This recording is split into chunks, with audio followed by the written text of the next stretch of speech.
ẹ má lọ ṣọ́ọ̀ṣì níjọ́ Sunday mọ́ o. Ẹ má lọ ṣọ́ọ̀ṣì níjọ́ Sunday mọ́. Ṣẹ́yìn ò mọ̀ pé kò sí nínú Tórà rárá. Ẹ lọ ka Bíbélì, ó dá New Testament ẹ ò ní rí. Àníkẹ́yẹ lọ ṣọ́ọ̀ṣì níjọ́ Sunday mọ́ o. Gbangba. Ìgbà tí mo kàwé yẹn ìwé Jubilee, Book of Jubilee. Ìgbà t'Olúwa sọ wípé òun ti dá ohun gbogbo tán o. Òun á sì mú àwọn ọmọ ọ̀yà àkọ́bí láti ṣe kíni, láti fún wọn ní iṣẹ́ bọ̀tán láti máa observe rẹ̀.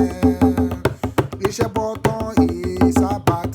Iṣẹ́ bọ̀tán is Sabbath.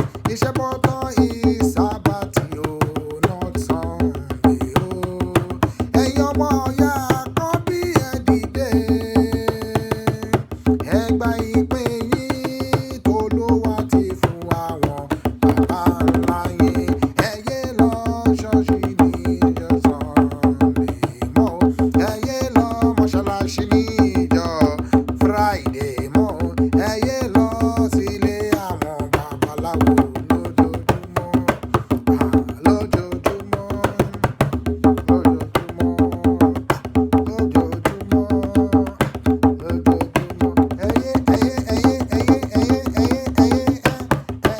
Lọ ṣọ́ọ̀ṣì níjọ́.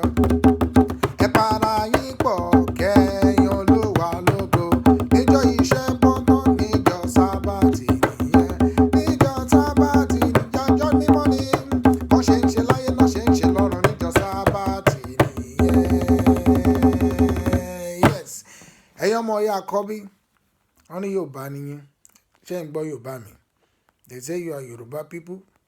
Okay. Now I'm gonna read this for you.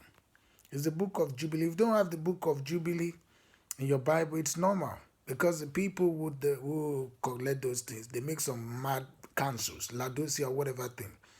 They decide. The book that is not their fathers, that is not their mothers. They decide what book we should be in. But we read all their nonsense professors' book in the universities we've been to, and they're not just talking lies and rush. But our own records, which our father gave us from the Holy Mighty One of Israel, whose name is Oyoha, Oyoiwaha, Oluaye Amo, of the of Oya Kobi, Oya Sheriola, Onikamaka. They say we should read that. And I want people are, let me just read this place. I mean, if you can go much, Yes, man. Hey, yeah. Now, this is the second Jubilee. Second Jubilee, lower Second Jubilee, Okonisunu Bible, it's normal, but it's a book that Olúwa Ọlọ́run Ọ̀yà Àkọ́bí ó fún bàbá Mósè pé kó kọ́lẹ̀ ìgbà tó ẹran tí nínú Exodus tó lọ sórí òkè yẹn fún 40 days àwọn òwe tó fún lélẹ̀ pé kó kọ́lẹ̀. This is the past history of the world. So the bá ń gbọ́ ní university yìí tó sọ pé the world is been existing for 3 million 5 million ìrọ̀nà pànàláì. Ẹ yé lọ ṣọ́ọ̀ṣì wọn mọ́ ọjọ́ Sunday. Bó jẹ́ wà tọmọ ẹni ẹ̀pà wọ̀nyí pẹ̀lú Olúwa ọjọ́ ìṣẹ́bọ̀tán lélẹ̀. Ìṣẹ́bọ̀tán, that is Sabbath. Sabbath ni bóyá wà nínú atọ́ ìwà èrè ni Tórà. Ẹ lọ check iṣẹ́ Ọládípọ̀ Jẹ́jẹ́lọ́lá, Yorùbá Research Institute, ohun tó lù wá ń ṣe nípa brother yẹn pẹ̀lú àwọn míì náà. So kán yé sọ̀sọ̀kúsọ káàkiri mọ́. Mẹ́kà láti wá, kíní kan láti wá, ìgbà wo kòkó bàbá ìṣàsùn. Ṣáàtì ẹ̀ wá láti anywhere. Glory be to God fún yẹn náà. Ẹ jẹ́ n ka Jubilee 2. Jubilee, second Jubilee. Verse 20. And I've chosen the seed of Oyakobi from among all that I've seen, and I've written him down as my firstborn son, and I've sanctified him unto myself forever and ever, and I will teach them the Sabbath day, that they may keep Sabbath thereon from all work. And I will teach them, one more time, the Sabbath day, that they may keep Sabbath thereon from all work. And I will teach them, Unio. So Sabbath itself is a whole lesson on itself. It's a law. I will teach them the Sabbath day. Now let's continue 21. And thus he created there in a sign in accordance with which they should keep Sabbath with us. On the 7th with us, which with us in the heaven, because this is an angel. He tell the angel, tell this brother Moses to teach him, tell him what happened. The Messiah was writing his own on the rock with the hands. The angel was telling Moses this. In 40 days they were there teaching Mushaha.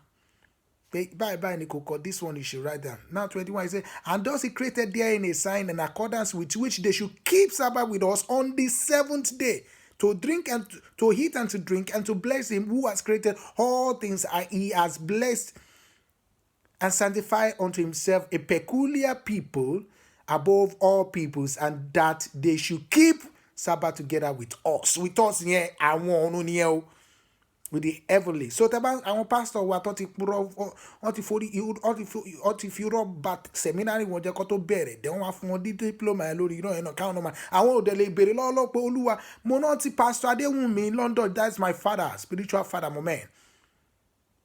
Mo sọ fún bàbá, mo ní bàbá olúwa ti gbéṣẹ́ láyé fún bàbá ní iṣẹ́ tó olúwa gbé fún ok church àwọn ọmọ bàbá tẹ́ bá ṣe church níjọ́ Sunday mi ò ní wá ó ní Fẹ́mi ò ní wá church mi níjọ́ Sunday ó ní ok mo ní ẹ lọ béèrè lọ́wọ́ olúwa ṣe bí prophet ní. And the father went on his knees and asked the Lord, ọjọ́ kejì bàbá confirm ó ní òótọ́ ló sọ Sabbath lolúwa wí. That was what? Last year, 2019. Àwọn èèyàn Ọlọ́run nìyẹn. Téèyàn bá sọ nǹkan just the Bible, before the Bible was written, before kan tó bẹ̀rẹ̀ sí máa kọ̀ọ̀kan lẹ̀, our fathers were transmitting the words with oral transmission. That was why Olúwa yọ àmọ́ Ọ̀yọ́ àkọ́bí, Ọ̀yọ́ ìwà Ọ̀yọ́ àkọ́bí. He was making them to transfer that knowledge orally. That was why he made them to live 600 years so that they can see the children and children. Eba, èyí abá oore that is Eba tó jẹ́ Hebrew. Ṣé bó òun ló kọ́ Abrahamu? Gbogbo wọn kọ́ ló kọ́lẹ̀ sínú ìwé náà. Not all of them, and àwọn ń gbọ́ àwọn èèyàn wa tó ti fi rọ́ yí wa lórí kó ń ṣẹ́jú àwa náà. But this is a time láti jí. Ẹ wá pa ẹ̀yìn èèyàn mi. Ọ̀yọ́ àkọ́bí. Ọ̀yọ́ àkọ́bí àti wà lẹ́yìn. Amen.